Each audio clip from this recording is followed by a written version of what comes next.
Welcome to this week's Mainline. My name's Ayana, and this week we will be talking to Ashley Drakeford about food apartheid. Hi, Anna. Hi, Ashley. How are you doing today? I'm doing well. How are you? I'm doing great. I definitely want to start off by saying thank you so much for taking time to talk to me and all of our viewers tonight. Absolutely. It's a pleasure. Love working with Mary and Maine. Yay, and we love working with you. Okay, so let's dive in. Tell us a little bit about yourself and the capital market of 20743. Absolutely. So, as you already said, my name is Ashley Drakeford. I have a very somewhat unique history in Prince George's County. I am a sixth generation resident of Prince George's County, which means I can trace my history back in the county to um, my ancestors were actually enslaved in the county, right? Yeah. So I have a very rich history in Prince George's County. I went through Prince George's County public schools. I own a home here. So, I bleed Prince George's County and I dare anybody to talk bad about the county. I have a love for it. And, I'm very involved in the community and things like that. So, yeah. But the capital market is the farmers market we started back in 2017. And it was really because the grocery store on Central Avenue in Capitol Heights, the last grocery store that they had in 2016 closed down, right? And so we got together with exactly crazy. Like what? So we got together with neighbors and community members, and we decided to do something about it ourselves. And we worked with the Food Justice Coalition of 20743. We worked with the Capital Area Food Bank and also the Prince George's County Food Equity Council to really kind of come up with this farmers market to make sure that our neighbors had access to healthy, local, fresh produce and foods. That's great. That's amazing. Thank you. It's also really crazy that a grocery store, just like the last one in the area, would shut down. Yeah, you know what? It seems crazy, right, when you think about it, but it's actually something that, we see all around the country, especially in minority neighborhoods. We like to call them, my sister and I like to call them underestimated neighborhoods, right? Mm-hmm. So you see supermarket, it's a term called supermarket redlining, where communities of color and, underestimated communities do not have access, or grocery stores won't move into their communities or they close down. So yeah, it seems crazy, but it's actually, something that is almost normal in our communities. Oh my goodness. That's terrible. And it leads me to another question. You started to kind of touch on the fact that we hear so much about certain areas of color, particularly low income areas. They're living within a food desert. So can you explain what a food desert is? Absolutely. So,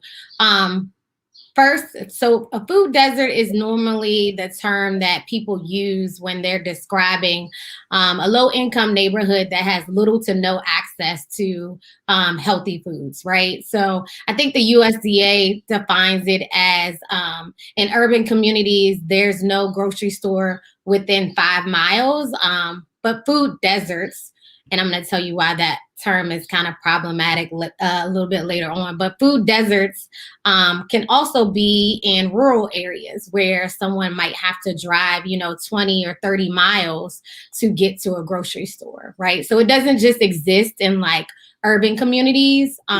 They exist all around the country. Wow. Mm-hmm. Thank you so much for letting us know that. Yeah. But you mentioned food deserts, and I kind of said, that term was kind of problematic. So when you think about a desert, right? A desert is something that is naturally occurring, right? Mm-hmm. So, just like oases, they occur naturally in nature. There's nothing natural about a food desert, right? It is systematic. It is by design. It's government policies. There are, like I said, supermarket redlining, underestimated communities, devaluing communities' cultural capital and ability to, kind of grow and thrive.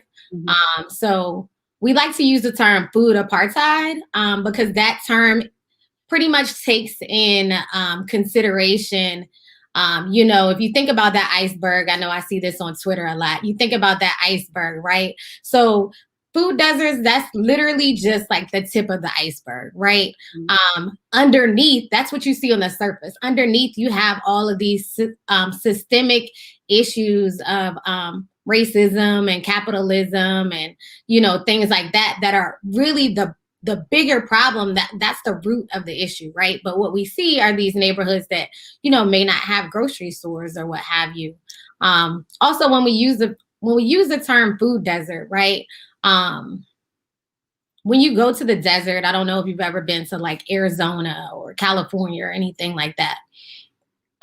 When we use the term desert, sometimes we think about a place that's like desolate and dusty and there's nothing there. And I think that we tend to kind of use that negatively, right?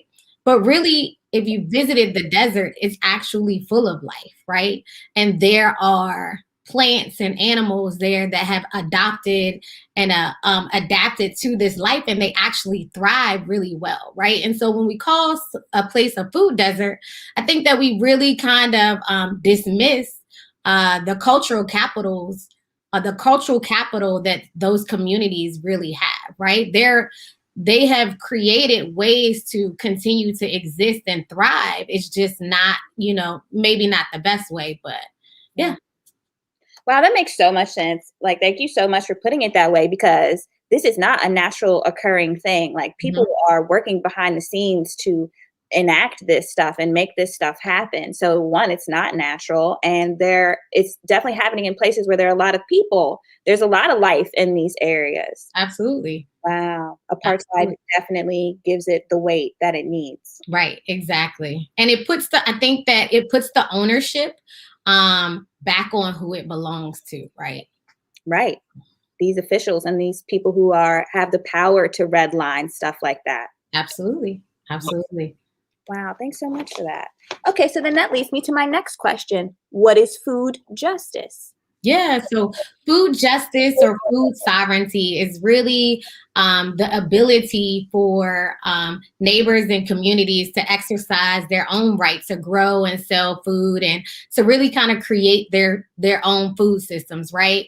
And so you think about I don't want to say necessarily the opposite of food apartheid, but you're giving the power back to the people to really kind of lead their own system so that they can flourish, right? So in food sovereignty, you see things like farmers markets, you see things like churches having community gardens, right? You see local food hubs or small businesses or, businesses being able to support themselves, right? So food sovereignty is giving the power back to the people to create their own equitable food systems. I like that. That's amazing. Yeah. That's what we need more of. Absolutely. I agree. Okay, so then my next question is, what is a food swamp? Yeah. So a food swamp is okay. So you work in Capitol Heights. Marion, Maine is in Capitol Heights, right? So tell me, what kind of restaurants when you go out to lunch, where can you go to eat? Oh my gosh, there are a bunch of places. There's like the carryouts and the takeouts, and you have the commercial places like McDonald's, Wendy's, Sardi's, Texas Roadhouse and Outback aren't too far down the street. There's a Starbucks nearby, Wawa. Yeah. Right.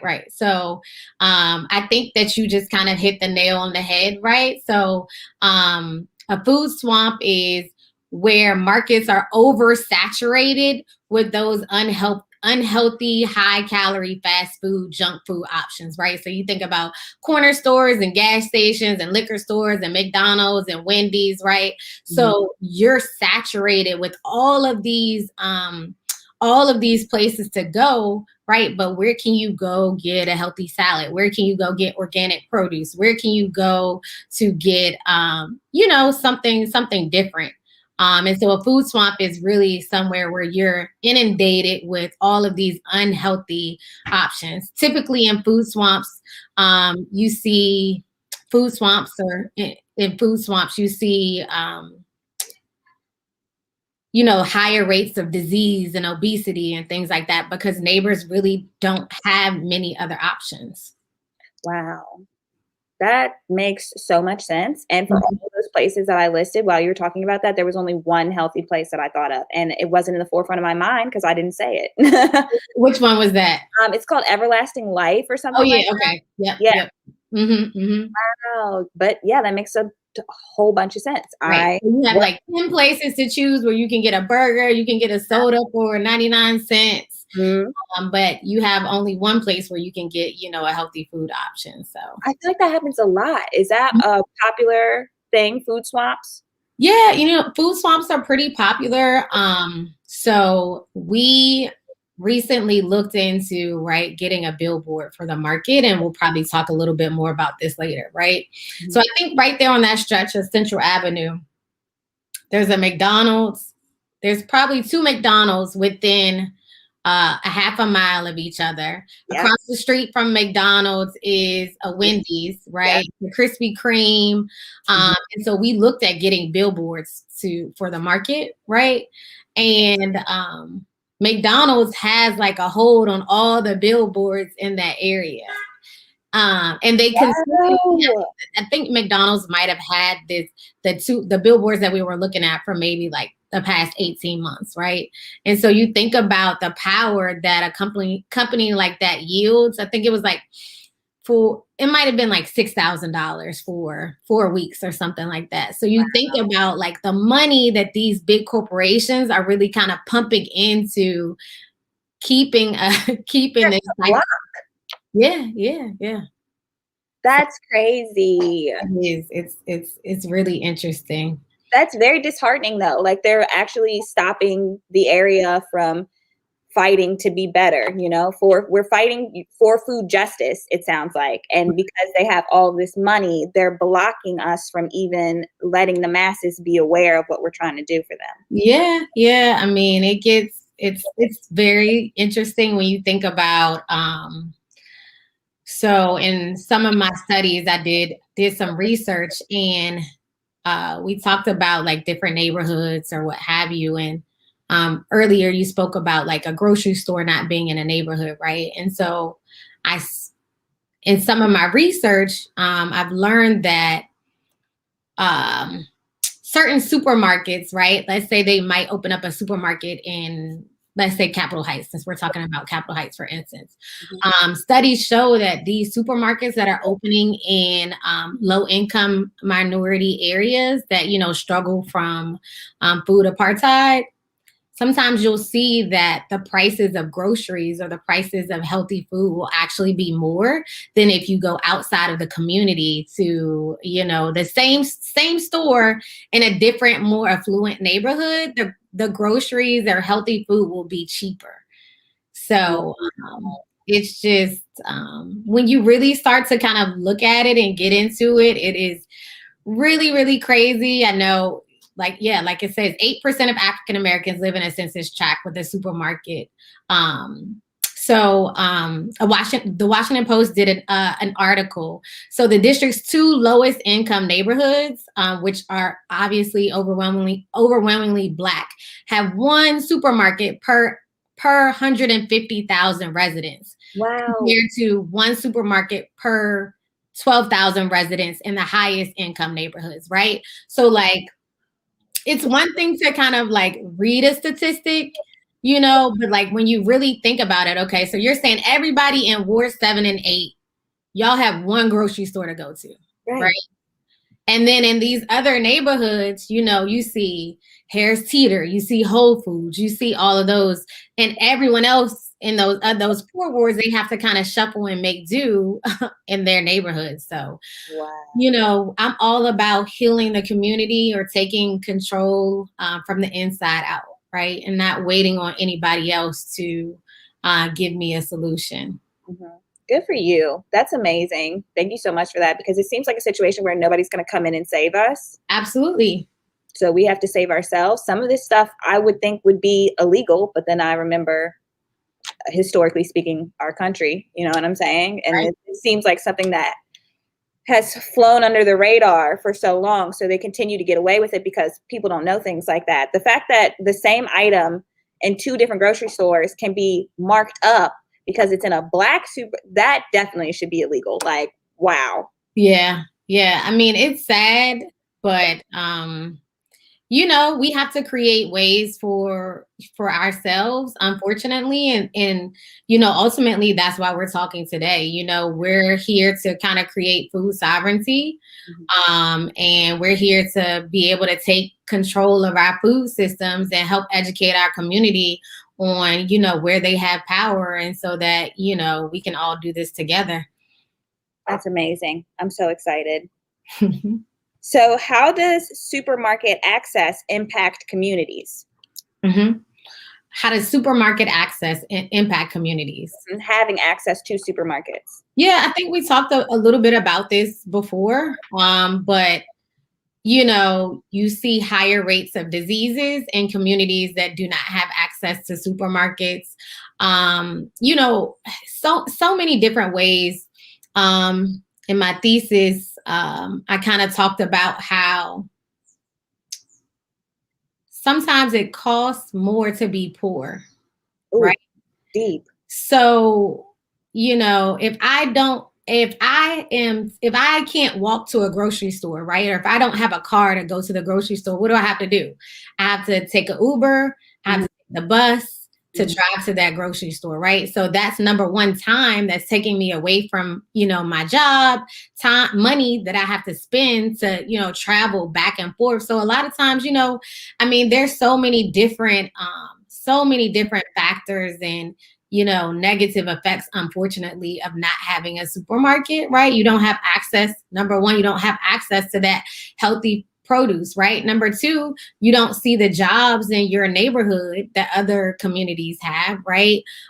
It's costing you more to travel back and forth, which takes away from, spending time with your family. Oftentimes, if I don't have access to or if access to a supermarket may not be easy for me, I'm going to start to purchase more non-perishable foods, right? Which oftentimes are not the healthiest, but they last longer. So that means that I can cut down on my trip to the grocery store, right? So there are ripple effects from how not having access to grocery stores, not just affects us in terms of health and chronic disease and illness, right? But it literally kind of like passes on down the line, right? So, for instance, and we'll probably get to this, but when we think about health enterprise zones, right? And so my sister, so the capital market is like a family affair. My sister, I like to think of her as the research specialist. She is a great educator. She's working on her PhD in planning at University of Maryland, right? But I think that, so my sister is great with talking to people. She's great with understanding large concepts. And sometimes I need her to break it down to me in like layman's terms, right? Yeah. So like, what does it mean to me? Like, how does it affect me? How do I see it, right? So when you think about health enterprise zones, right? So health enterprise zones is something that the state of Maryland has identified as priority health zones, where you see, chronic illness or higher rates of diseases. And so what the state of Maryland wants to do is start to kind of like, they've made these areas a priority, right? And so what I think is really important when we talk about like, how does this impact me, right? So you look at Capitol Heights. Capitol Heights has a life expectancy of 72. Your average life, you're supposed to live until about 72 years old. Wow. Right? In Gaithersburg, which is yellow in Montgomery County, you live to be 81, right? You see the WIC enrollment in Capitol Heights is almost 30%. Whereas in Gaithersburg is 4.8%, right? And so when I get to think about like, what does that mean to me. And what does that maybe mean to your family or other families that look like mine?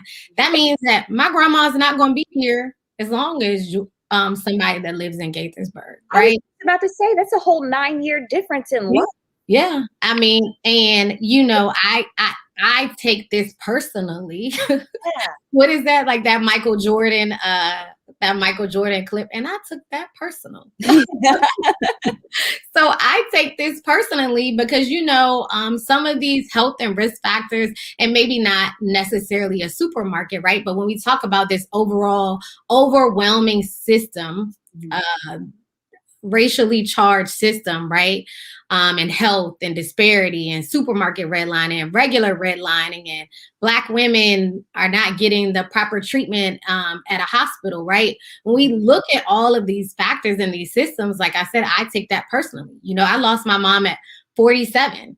I lost my grandma. She was in her 70s, right? And so you think about the quality of life ultimately that other families are able to have because they live in a neighborhood with, you know, with grocery stores. They live in a neighborhood with trees, you know, and green spaces and places for them to work out and play and have a better quality of life, you know. And so I can't remember what your question was, but you know, that kind of got me riled up. Covered it. My question was, how does having a supermarket access impact communities? And I think you definitely just hit the nail on the head, like concluding that it's a quality of life sort of thing. And that bleeds into, you know, like you said, other things, being able to work a job, transportation, family time, things like that. And then also probably mental health. Right. If you're not eating properly, that affects things. And I also feel like it's important for people to know that this can change your genetics. Like Absolutely. malnutrition can change your genetics, and then you pass that on to your offspring too. Yeah. Yeah. And it's sad. This is like a generational thing that Yeah. you are working to end, and that's amazing. Thank you so much for your help. Just a quick point also too, when you talk about changing your genetics, I think that that's important, right? Mhm. But when we think about the cultural capital, right? I think about my mom passed when I was 21, right? So what are the histories that we're losing, right? What is that cultural capital? What is the stories that our family could have taught us, or you know what they're passing down to other generations, right? So it's not just changing our genetics, right? It's changing our history, and it's changing our future. Yes, that part. So it gets it gets pretty deep. It Thanks does. for asking that question. Yeah, no problem. Thank you for your amazing answer. Okay, you kind of touched on the next question, which is, what is a health enterprise zone? Mm-hmm, So mm-hmm. more specifically, how does it affect communities within Prince George's County? Yeah. So I think we really kind of looked at it. It Yes. affects Prince George's County in terms of like life expectancy. I Yeah. know that one of the things that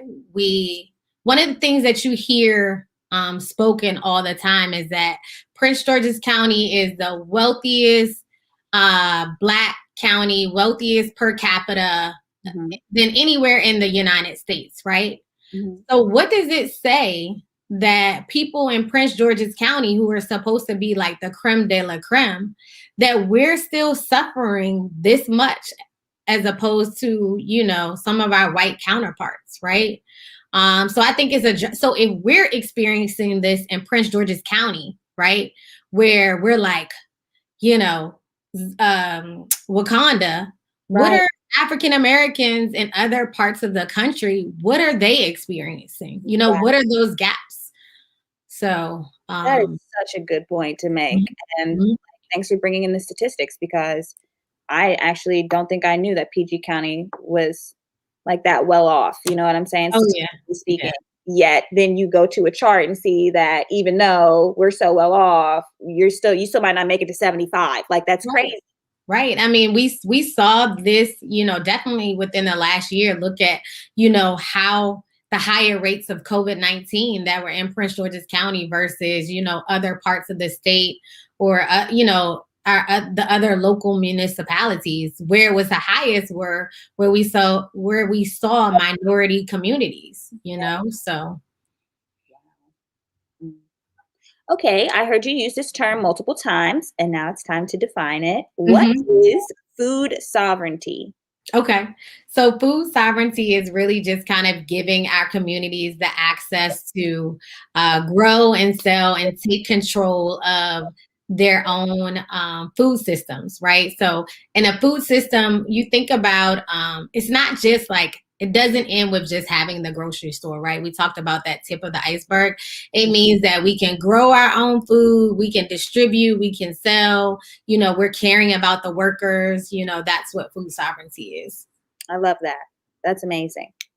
It is, as that doing for us is something that I'm personally all about. Yeah. Like you said, going and finding the solution for a problem instead of waiting for somebody to give you a solution to your problem. Yeah. And oftentimes when you're working on solutions from the inside out, right? Oftentimes, it's one thing when someone comes and tells you like, oh, you need to do it this way, this is going to be the magic wand to solve your own problem. But how empowering is it for a community with any problem, right? Not even just a community. Like, how does it feel to be like, I know, like, if I have to fix something, I'm like, all right, let me call my dad to help me fix this, right? But when I'm able to sit down and do it myself, I'm like, oh yeah, I want woman to hear me roar. Like, I don't need anybody to help me fix this. Right. And it's the same. Food sovereignty is like the same thing, right? When you take that ownership for your community, when you take that ownership for the systems in which your community runs, it's a different type of connection. So Right. Ooh, I'm excited for everything that you're doing. This thank is great. you. Can't wait to have you at the market. Yeah. Okay, so next question. How does the partnership between Capital Market of 20743 and Marion, Maine start up? So I think the partnership between the Capital Market and Marion, Maine, we started last year. Mhm. And so it was great. It was almost like a divine time, right? But Marion, Maine obviously, has the mission to help patients and, a mission of healthy living, right? Mm. And so I think that Hope reached out to the Food Equity Council, right? Because you guys were trying to start up a market, and it just so happened that we were already doing a market in Capitol Heights, right? And so when COVID-19 hit, it was just like crazy, right? And so we really didn't think that we were going to have a home last year for the market. And when Marion, Maine reached out to us, it was just like, this is meant to be, and it was like the rest is history. Last year, we had a very short season, much shorter than what we normally do. And it was our most successful season. The patients at Marion, Maine were so responsive. They were so attentive. I mean, they asked questions. They came out to support. They wanted to be vendors. Like, it was really our most successful season. So, we're excited to come back to Marion, Maine again. And I think that, we found a forever home on Fridays between June and October, as long as Hope and the Marion, Maine team will have us. So, yeah. Yay, that's so exciting. Yeah. I know I've been telling people, like, get ready, the farmers market is coming back. Listen, they better be ready because I'm sure anybody that is, patient or of Marion, Maine that has been there before, when those yellow watermelons hit, they sell out in like an hour. Okay. People That's don't play about amazing. those. So, yes. Yay. Good. I got to look out for one. I can honestly say I've never had a yellow watermelon before, and we're going to change that in 2021. Let me tell you something. They are a bomb. Yay. Another thing for me to get excited about. Stop it. This is great. Okay, so next question. What can our patients expect from this year's farmers market? Yeah, so this year's market is going to be bigger and better. Mhm. Kind of how I mentioned last year, we really weren't sure if we were going to have a market, right? But we did, and we pulled it off successfully. I'm really excited about some of our partners from this year. You know, we took feedback. So we have a number of farms, right? So last year we had Queen of Greens Farms, and they focus on like West Indian, West African produce. So things like garden eggs, jama jama, sweet potato leaves, Malabar spinach, right? And then we have a couple other new farmers that do produce as well. So, I mean, you get those traditionals. We had the hat shop, and he does like kale and sweet potatoes and watermelons and things like that. But we're really excited this year because we have 3 other farmers. We have 804 Cattle Company. They're Black-owned farm based out of Upper Marlboro, and they have pasture-raised beef, right? Just 15 minutes outside of Capitol Heights. It's a Black family that's doing pasture-raised beef, and I got a chance to visit their farm on Sunday, and I'm so excited. And then we're gonna have a farmer doing eggs and poultry, fresh poultry grown in Maryland. So, I mean, the market this year is gonna be fire. It'll still be like some of the other vendors. I know Miss Renee's Brownies was a favorite. We had Sulit candles. We had DC putting food trucks. So you'll still see all of those vendors, but we're really excited for some of the new farmers. Yeah, this is great. You weren't lying when you said bigger and better. Yes. And how cool is that family? Super close to Capitol Heights. Never would have known that. I know, right? It's like I said, the stars are aligning. That's beautiful. That means you're doing great stuff. Thank you. So what's next for the capital market of 20743? Yeah, so we have Marion, Maine on Fridays from 12 to 4. We're doing a lot of stuff. We teach gardening classes. Ooh. Yeah, so we teach gardening classes with the town of District Heights, and that is free for almost anyone within the Capitol Heights Greater Suitland community. And we do those once a month on Saturday mornings at 10 a.m. And then we're doing a couple other partnerships with a couple faith-based organizations. So yeah, we're kind of excited for that. We're excited to start off in June. I know we have a call tomorrow, so we're just ready to get back out there and see the people. The capital market is it's like a family market. You know, you come, we might be doing an electric slide, you know. I mean, you're going to get, like I said, the yellow watermelons. Last year we had an HBCU day and everybody came wearing their, I'm an Aggie, so I came wearing my A&T shirt. So, you see some of everything at the market. Oh, so super fun. This is great. Okay, so now I want to open up the floor. If there are any questions from our viewers, go ahead and feel free to send them in, and I will definitely ask Ashley. Sounds good. So while we wait for some questions to pop up, how can we get a hold of the capital market of 20743? Absolutely. So, we have our website. That's the capital market of 20743.com. You can follow us on Facebook or Twitter at the capital market of 207, on Facebook or Instagram at the capital market of 20743 or 20743. And then on Twitter, we're at TCM 20743. Wonderful. Yeah. Super easy to reach us on social media. Yeah, it's fun. Our social media kind of gets into, our personalities as well. And then also you can go online and donate to the capital market. So the market is a labor of love, and it is founded in, our love for our community and wanting to have access to healthy and affordable food. But, our second pillar is really to support small minority businesses, right? So almost all of the businesses that we work with are local small minority businesses. So I love that. Help keep us running. Oh, we have a question. Miss Aisha, I hope I pronounced that right. So sorry if I didn't. I have missed this. She says, is there a list of community gardens in the county? Yeah, so there are a number of community gardens in the county. I know if you go onto the park and planning site or PG Park site, they have a list of like the county community gardens that you can be a part of. And I think the fee is like really inexpensive.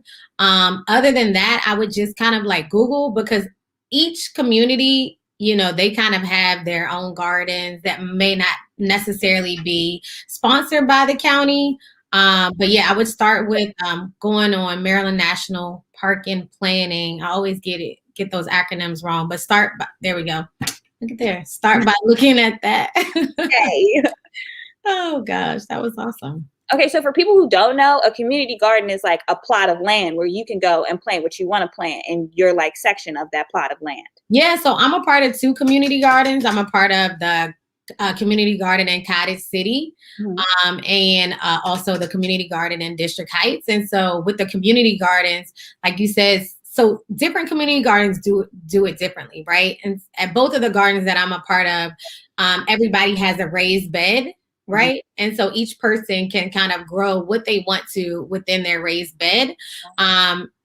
There are also areas within the community garden where we literally grow as a community, right? And so one of our community gardeners, Brian, he just put out rows and rows of tomatoes, right? And so anybody can kind of come that's a part of the garden. And sometimes we invite other members of the community in, can kind of, eat those tomatoes. So yeah. Wow, that's amazing. It's pretty cool. Great. And I feel like that's also really necessary in these food desert places, but also for people who don't have yards. Yeah. I live in a condo, but so you know what? I'll give you this tip too. So I live in a condo, and there is nothing that's going to stop me from growing vegetables. So, if you have a window or you have access to light, then you can grow. I have a rack in my second bathroom of seeds. I'm growing cucumbers and zucchini in there right now. And then on my balcony, I have pots on my balcony with lettuce and different things like that. So if you have access to light or windowsill, you can grow something. Now, you may not be able to grow okra or watermelon, but you can certainly, try to grow something. That's amazing. Thank you so much for teaching us that. That definitely gives any and everybody hope. Anybody can have a green thumb. Absolutely. Everybody has a green thumb.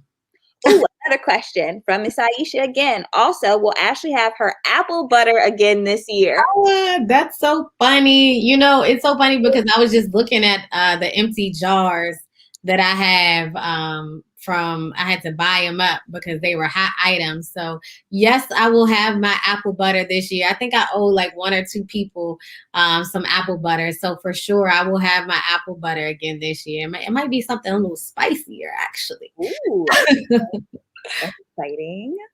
Wow, I need to start making a shopping list while we having this conversation. Oh yeah, you need to make a shopping list for sure. You start with your healthy fruits and vegetables. You get your brownies. You get your candles. Make sure you get your apple butter. You get your sea moss. Okay, all the things. Beacon nons. You get your spices and seasonings. So yeah. You can do your grocery stop. I always tell people, come do your shopping on Friday at the market at Marion, Maine. And then what you can't get from the market, then you can fill in, right? You can fill in from, those big box stores, but come to the market first. I love that. Mm-hmm. That's amazing. Yeah. Yay. Awesome. Well, thank you so, so much for meeting with me tonight and sharing everything that you're doing, teaching me and all these viewers, all these crazy terms, all this crazy stuff that's happening that a lot of people don't know about because it's happening like under the radar. Yeah.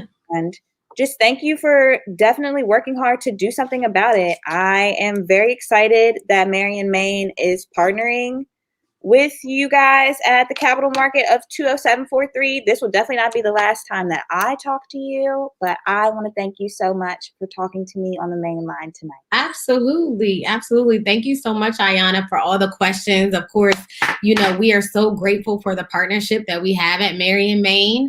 I'm excited. Our first market is going to be Friday, June 4th.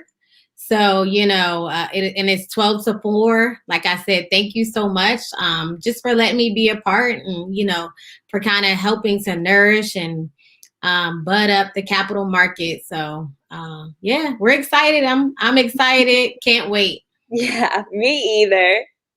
Have Thank a you. great day. Thank you. You too, Ashley. Have a good night. Thanks. Well, guys, that's it. Thank you so much for tuning in to this week's episode of The Main Line, and definitely check us out next week. Have a good night. Bye.